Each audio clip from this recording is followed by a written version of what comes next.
प्रिय मित्रों, सुप्रभात। आज मैं आपके साथ सहकारी समिति क्या है, इसके क्या उद्देश्य होते हैं, इससे क्या फायदे हैं तथा इसके गठन व पंजीकरण की प्रक्रिया क्या है संबंधित विषयों पर बातचीत करना चाहूँगा। शुरुआत में मैं ग्रामीण इलाकों में कृषि व अन्य व्यवसाय से जुड़ी आर्थिक समस्याओं संबंधित कुछ खास पहलू व परिस्थितियों को साझा करना चाहूँगा। पहली परिस्थिति, देश के ग्रामीण क्षेत्रों में छोटा किसान व अन्य व्यवसाय में जुटा व्यक्ति कई प्रकार के जोखिम व शोषण का शिकार रहता है। फसल की सही पैदावार के लिए किसान को धन, उर्वरक, बीज, कीटनाशक दवाइयाँ व कृषि यंत्रों इत्यादि की सही समय, सही मात्रा व सही दाम पर आवश्यकता पड़ती है। इसके साथ साथ उसे मौसम, बरसात, सूखे व अन्य प्राकृतिक आपदाओं का भी सामना करना पड़ता है। सही पैदावार का उचित मूल्य वसूल कर पाना भी छोटे कृषक के लिए एक भारी समस्या है। उसे बाजार स्थिति की जानकारी के अभाव में व साहूकार के तुरंत पैसा लौटाने के लिए फसल को वहां नजदीक के बाजार में औने पौने दामों पर बेचना पड़ता है। मिडिलमैन भी काफी पैसा ले लेता है। दूसरी परिस्थिति, ग्राहक के रूप में भी ग्रामीण व शहरी क्षेत्रों में लोगों को कई तरह की कठिनाइयां झेलनी पड़ती हैं। दूर दराज इलाकों में दुकानदार ग्राहक से मैक्सिमम रिटेल प्राइस से भी अधिक रेट वसूलता है, मिलावट करता है, तोल भी कम देता है व चोर बाजारी करता है। तीसरी परिस्थिति, आज देश में कई युवा बेरोजगार नौकरी न मिलने से परेशान हैं। इनमें से कई युवाओं के पास नई सोच, भरपूर ऊर्जा व जानकारी है, परंतु अकेले अपना व्यवसाय लगाने के लिए आवश्यक पूंजी उपलब्ध नहीं है व अन्य कई कठिनाइयाँ हैं। इन सभी परिस्थितियों में परेशान लोगों की समस्याओं के समाधान के लिए सरकार ने एक कानूनी संगठन सहकारी समिति के रूप में एक विकल्प दिया है। सहकारी समिति का गठन किसी एक सामूहिक आर्थिक व सामाजिक हित का बचाव करने के लिए या किसी ऐसे सामूहिक हित जिस पर किसी को लूटा जा रहा है या परेशान किया जा रहा है, समाज में कई चुनौतियों का मिलकर एकजुट होकर सामना कर सकने के लिए किया जा सकता है। ऐसी सभी स्थितियों में जब लोगों के पास पूंजी नहीं है, व्यक्ति विशेष नहीं है, ज़मीन नहीं है, मूलभूत सुविधाएं नहीं हैं, ऐसे कई लोग जब इकट्ठे हो जाएंगे और एक प्रोफेशनल मैनेजर को जो ट्रस्टवर्दी हो, स्किल्ड हो, चोरी ना करे, भर्ती कर एक सहकारी समिति बना सकते हैं, जिसमें सभी का बराबर का मालिकाना हक है व जिसकी जितनी कैपिटल उसका उतना ही रिटर्न बढ़ता जाता है। सहकारी समिति एक खुली व ऐच्छिक सदस्यता एवं सीमित संसाधनों वाले व्यक्तियों की प्रजातांत्रिक प्रणाली से नियंत्रित आर्थिक व सामाजिक उद्देश्यों को प्राप्त करने के लिए बनाई गई एक संस्था है। सहकारी समिति की खास विशेषताएं इस प्रकार हैं। बहुत अधिक पूंजी की आवश्यकता नहीं, सदस्यता बाध्यकर नहीं, सदस्यों के बीच पक्षपात नहीं, सभी सदस्यों के बराबर के अधिकार व जिम्मेदारियां, प्रजातांत्रिक प्रणाली, हर एक सदस्य का केवल एक वोट, सभी एक के लिए व हर एक सभी के लिए के सिद्धांत का अनुसरण, ज़्यादा से ज़्यादा सदस्यता की कोई सीमा नहीं। सहकारी समिति लिमिटेड में सदस्य देयता उसकी अंश पूंजी तक सीमित लाभांश का आवंटन, सदस्यों द्वारा सदस्यों में से चुना हुआ संचालक मंडल, आपसी सहायता व कल्याण के उद्देश्य पर बल, सदस्यता में बदलाव के बावजूद स्थिर अस्तित्व, प्रजातंत्र की धारणा का प्रतीक होने की वजह से सरकार की उदार मदद, पंजीकरण कानूनी आवश्यकता, पंजीकरण की सरल प्रक्रिया। अब हम यह जानने का प्रयास करेंगे कि सहकारी समिति के गठन व पंजीकरण की प्रक्रिया क्या है।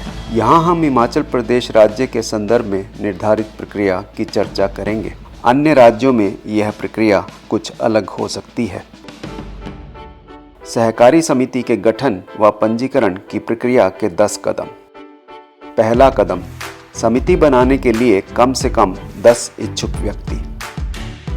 सहकारी समिति के गठन के लिए सरकारी अधिनियम के अनुसार कम से कम 10 ऐसे व्यक्ति जो सभी अलग अलग परिवार से हैं व किसी एक सामान्य आर्थिक व सामाजिक उद्देश्य की पूर्ति के लिए मिलकर काम करना चाहें का एकजुट होना आवश्यक है। दूसरा कदम, सर्वसम्मति से प्रस्तावित सभा का चुनाव। समिति बनाने के इच्छुक व्यक्तियों के समूह द्वारा आपसी सहमति व बहुमत से प्रस्तावित प्रबंधन कमेटी का चुनाव किया जाता है, जिसमें प्रधान, उपप्रधान व कोषाध्यक्ष व 2 कमेटी सदस्य होते हैं। इनके साथ समिति के लिए सचिव की नियुक्ति भी की जाती है। प्रस्तावित प्रबंधन कमेटी सभा के पंजीकरण तक की प्रक्रिया तक मुख्य भूमिका निभाती है। तीसरा कदम, प्रस्तावित सहकारी समिति के नाम का निर्णय। समिति बनाने के सभी इच्छुक व्यक्ति सहकारी समिति के नाम पर विचार कर किसी एक नाम पर सहमति बनाते हैं।